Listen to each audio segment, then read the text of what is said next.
Welcome. Dr. Stephen Hobbs here from the WELLth Movement. This is January the 24th, 2021. This is Trees Every Day, number 4. It's a Sunday perspective on what's happening or what I believe is of value for the world, and me being for the world. And today, what I'm going to do is I'm going to cover off an area called values. This topic is linked to this diagram that you see in the videos where I connect wealth, grandparents, trees, legacy, and eco-creation. And it's linked to the arrow that's at the top here, where what we're attempting to do is figure out how to make extraordinary decisions. Now, what we're going to do is talk about the values today and unpack it a little bit so that you might understand it from a slightly different perspective. Before we move in, one of the things I would do is encourage you to subscribe, comment, like, and share, because I appreciate being able to interact with you and learn from you when you do comment, like, and share. So let's get going here. So the notion of values linked to wealth, grandparents, trees, legacy, and eco-creation. In the Trees Every Day video number 3, I shared more about eco-creation, the 7 elements that are associated with eco-creation. And this video complements that one, because when I shoot the next video, I'm going to be talking about eco-ethical architecture as compared to architecture, and to be able to set it up as a way in which to take a look at the combination of build and grow. And so I can make a distinction, which I think will start to give a baseline for this notion of decision making. And in today, it will be linked a little bit more to ethical decision making. Now, with values, there are lots of ways in which to unpack the story of values.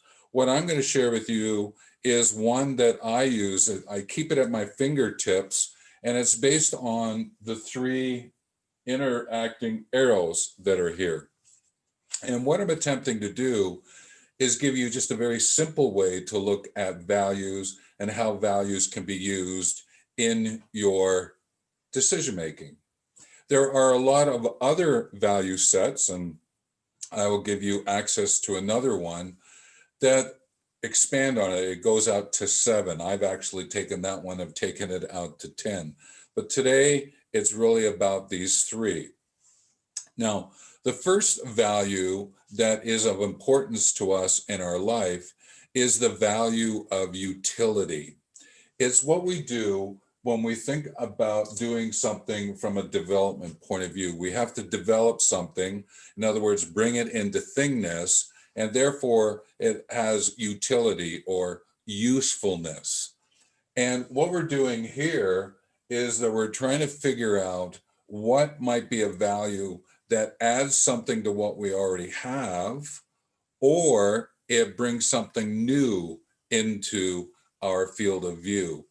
We constantly have a sense of development that's going on because it's actually linked to the eco-creation. And with the utility piece, we can think of it as developing a new idea or developing some technology that augments what's already out there or create something that is completely new. It's to bring something into thingness that is useful to us. The next one that we're going to take a look at is the area of truth, the value of truth. And what we're doing with this one is we're proving that something is true, an idea, an insight, research that we have done using like quasi-experimental techniques. We're attempting to figure out, is it true? And therefore, is it a value to us in moving forward? And we're constantly in a search for truth because there's a lot of noise out in the world. And to be able to sort out the truth for us in terms of us living our extraordinary lives, evolving our legacy, it's important to be able to figure out how to prove that what we are learning, what we are gaining insight into, the messages that are coming in are true and they fit within our value system. The next one that we take a look at is the area of worth. And this is a place of where we want to improve. Is it worth continuing down a certain path? You're going to evaluate it. You're going to improve upon it. And we find ourselves with this is we're asking questions like, well, what is the meaning of life? And if I evaluate the actions that I'm taking, then I'm figuring out, is it of worth to me to continue down that path, to continue to develop that technology, to see if there is truth in the words that I am sharing, the words that I am educating others through. So like this diagram suggests, they're chasing each other all the time. And what am I looking at here is very much the sense of, okay, from a utility perspective, what am I strengthening? From a truth perspective, what am I focusing on? From a worth perspective, how might I improve it? So a way to remember this is IFS. Improve, focus, strengthen. And that is something that we're doing all the time, are we not? Looking at the ifs. Well, if I do this, then this might happen. So it's a play on the word ifs. Improve, focus, strengthen. So you're going to improve your worth, you're going to focus on your truth, and you're going to strengthen your utility. It's a quick way to take a look at this notion of values. Now, what's important here is to understand that values are an everyday occurrence. There's a gentleman by the name of Dr. John Demartini. He's created what's called a hierarchy of values. It's a way in which to get in touch with yourself from the within as you move without, as you interact with others. You see, the values that we're using, if we think of them as ethical values, of which I'm going to go over 7 of those with you today, these are the ways in which we share our experience with one another. 7 values that Dr. Demartini share is another way in which to look at how we interact with one another. And maybe another day I'll unpack that one, but I'll certainly provide a link where you can actually go do the self-assessment. But this notion of the values, the ethical values that we share with one another, when we use them, it gives us an insight into our relationships and the structure we're setting up for those relationships. So I'm going to be going over those with you, those 7 ethical values, and hopefully they will make sense and you can use them. But I share already, I believe you're using a lot of them already. And therefore, maybe this is going to bubble them up, bring them back to the surface so that you can be a little bit more aware of what's going on. But just before I do that, there are values that we share, like aesthetics, making money. But not everyone has the same interpretation of aesthetics or making money. Yet the ethical values that I'm going to give you, we would generally accept them as ways in which we interact. This notion of aesthetics and making money, those are more ethically neutral values. Yes, they're important and people will live through them, but they're of different interpretations. I believe that when I share these 7, you'll go, I see how more of us would actually rally around these ethical values in our own ways as we share our relationships, share our connections with people. Now, the first one I'm going to offer to you is the A, and that is for the word accountability. Now, accountability is the ability to account for. Is that in our lives, we have set up accountabilities in the workplace, in how we interact with our family members, with our friends, is that if I commit to something, make promises, I'm accountable for following through with those. Now, there's situations that might arise that delays some of that accountability, and that's where we make our recommitments and re-promise. And there's another time I'll talk a little bit more about the deepness and richness of commitment and promise keeping. But right now, the accountability is just to remind us is that if we're going to do something and we're good to our word, then we are going to fulfill the ethical value of accountability. And this is something that once it's gone and you break your accountabilities, it's sometimes difficult to get them back or without doing a lot of extra work, and sometimes, or some of these other ethical values will come into play. So the ability to account for, and it's a value that we share. The next one that I will bring up is the first C, and it's for this area of caring. Now, caring is about the kindness and taking care of each other. Now, there is the notion of being careful and careless. Caring is when you are sharing it, because when you're being careful, you are taking care of the other person at your expense. When you're being careless, you're taking care of yourself at someone else's expense.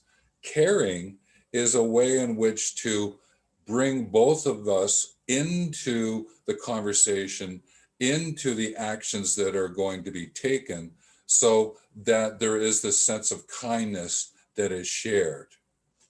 The next one that I bring up is a wider one, and it's expressed in a lot of different ways, and it's this notion of community.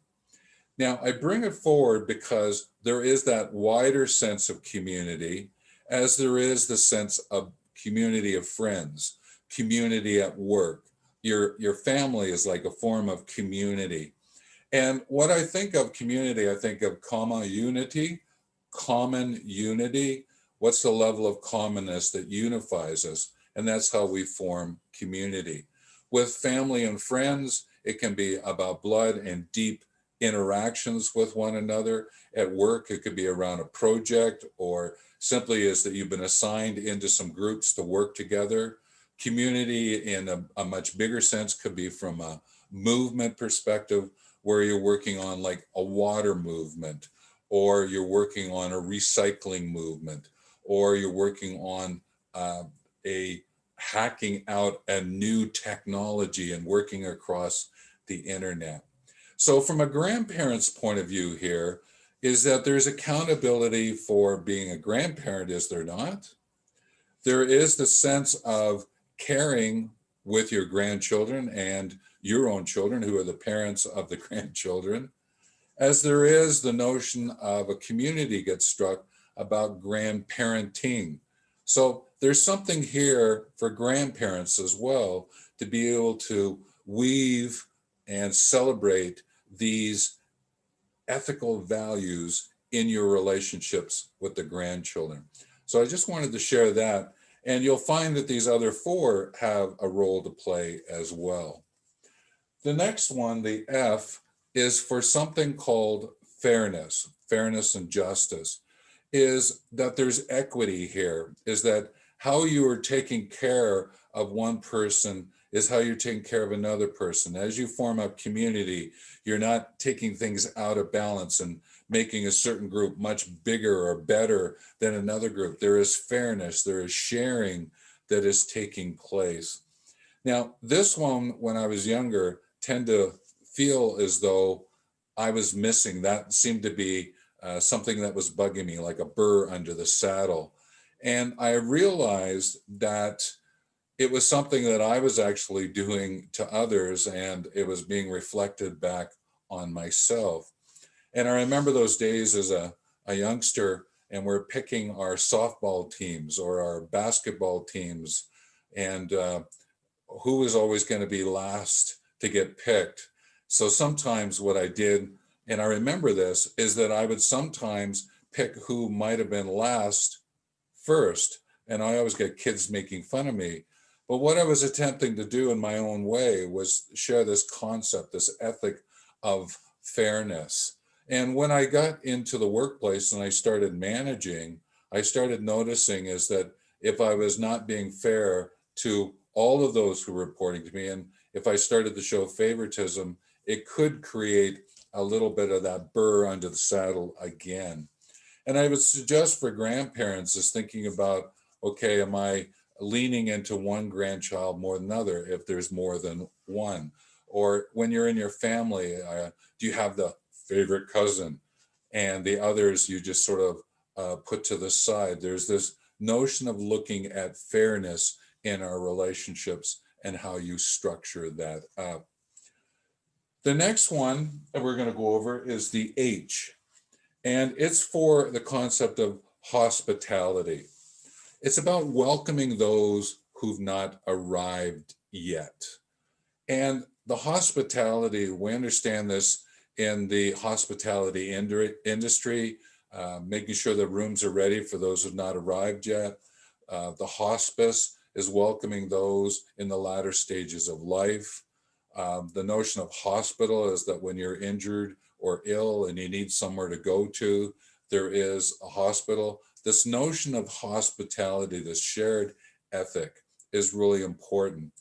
And I think about it in terms of even playing and interacting with nature, being hospitable to nature, is that sometimes we can wear a path in the woods that may not be of great joy for us because other people start to walk it, versus finding different paths through the woods and to experience nature.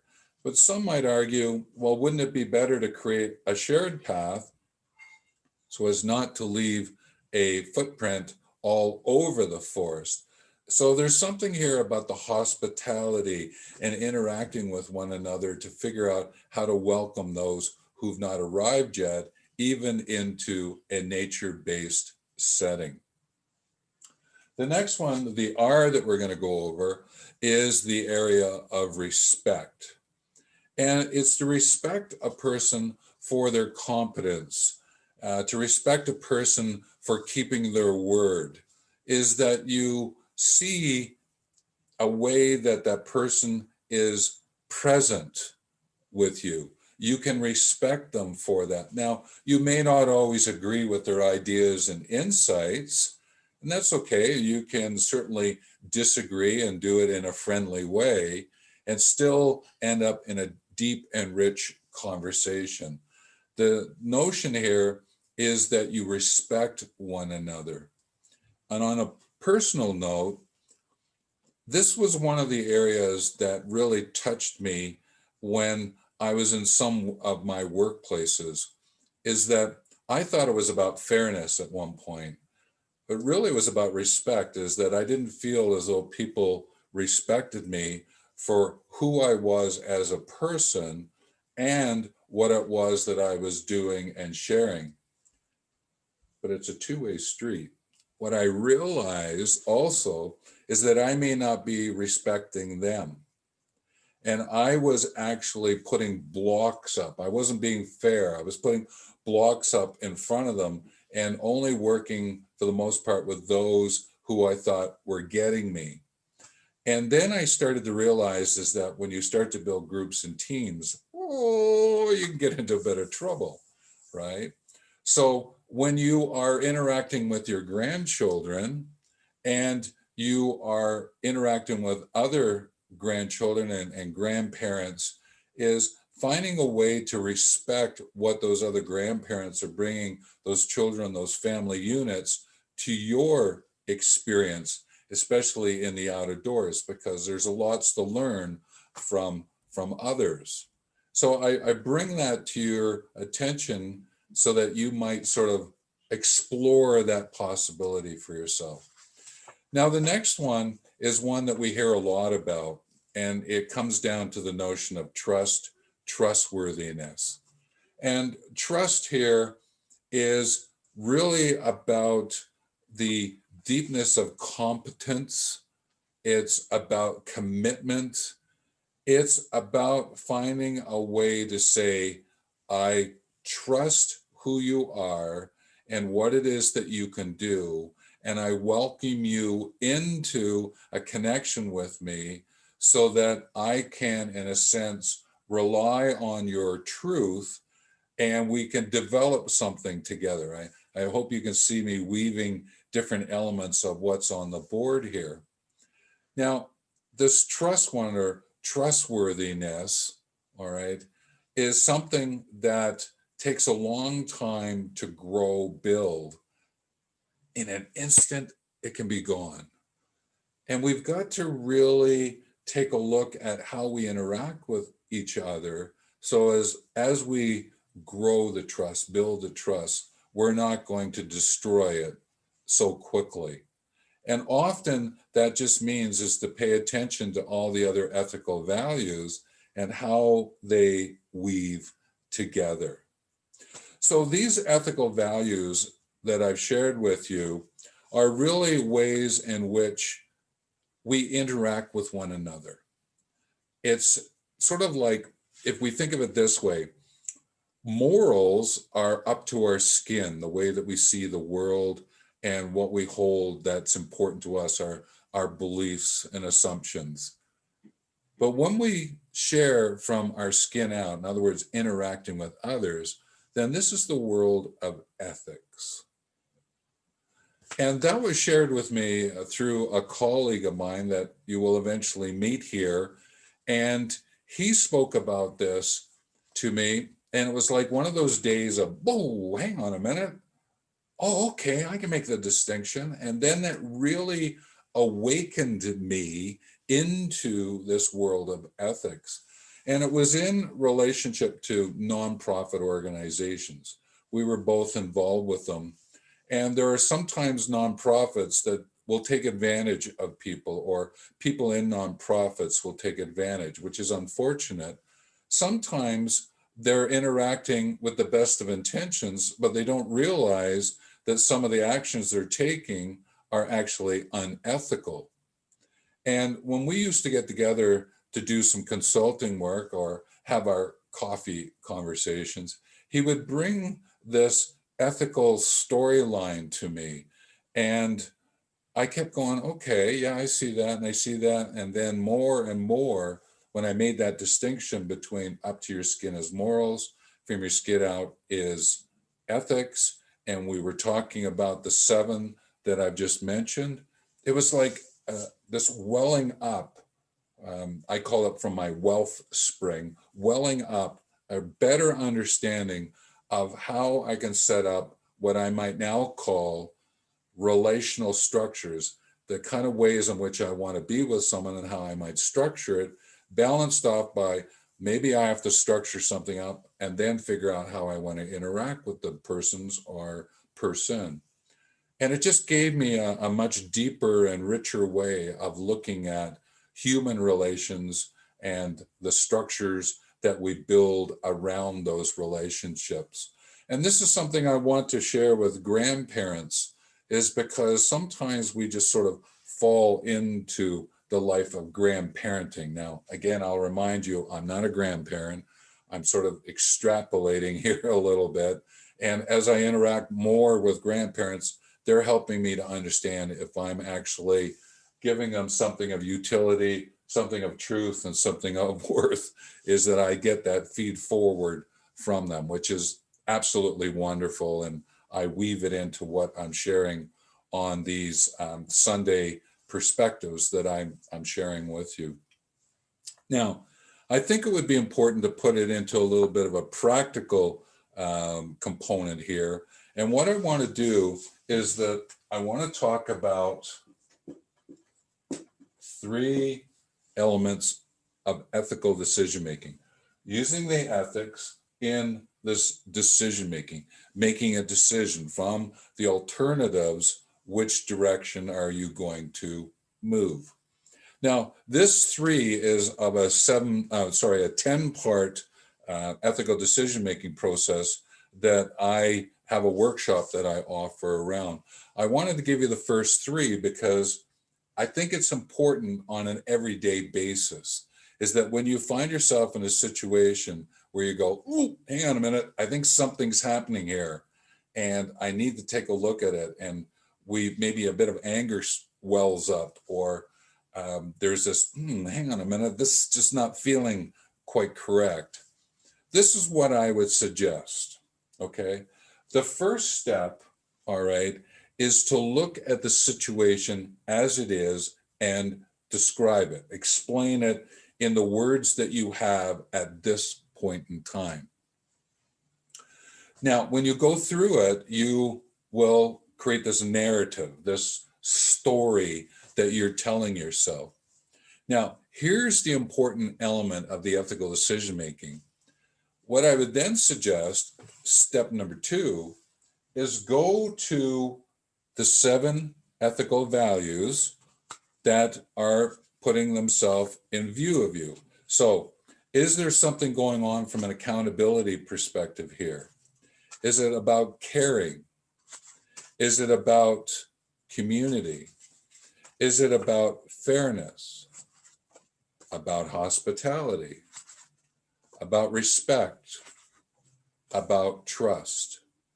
What I'm suggesting to you is, which one of these ethical values is present in this story that you've just told yourself about the situation?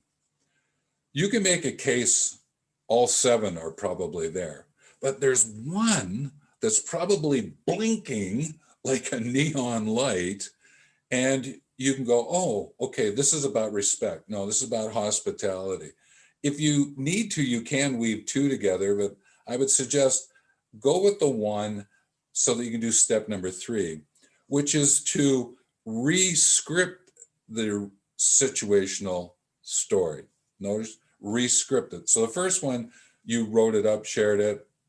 The second one is you figured out what's the ethical value associated with it. Third one is rescript the situational story using the ethical value. So that when you go to deal with the situation, which is the next steps and how you evaluate it, and another day we'll go into it. But even if you just step forward with what you know now with these 3 steps, when you start to work with, share this rescripted story, people will tend to lean in because they'll go, oh, so it was about respect. Oh, it was about hospitality. You start to use that language, most people will not come back at you thinking that you have put your own story to the extent that you're putting the other person down. They're actually going, okay, from a shared perspective, remember, ethics is shared. The language and the use of these 7 words actually can take the edge off. I've used it many times and it does work. Now, again, it's not like you're going to take the word trust and like a pie and you go, well, this is an issue of trust, like a pie in the face, right? That's not what I'm attempting to get at. It's just that you're bringing the idea of trust and what it's about and talking about it from a trust perspective. So I offer that to you to see if that's of value, right? Is it useful? Is there truth there for you? And is it worth getting into it? So those 3 steps that I gave you, are they of value? Are the ethical values and my interpretation of them, sharing them with you, are they of utility, truth, and worth to you? What is the utility, truth, and worth of sharing this framework here with you and how to build out and grow out these videos that I'm sharing with you, these trees every day videos that I shoot on a Sunday, or if you pick up the ones on Thursdays, there is a deep perspective video that I share out a little bit more.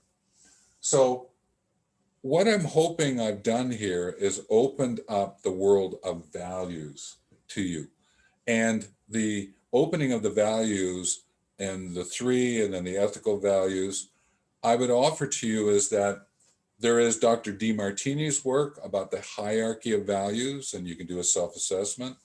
If you're wanting to chase down a little bit more about the ethical values, there's a person by the name of Michael Josephson, and I'll put a link into an institute that he works with where you can learn a little bit more about what he's doing. And he does a lot of work with children and values, and you might find some of his work useful to you.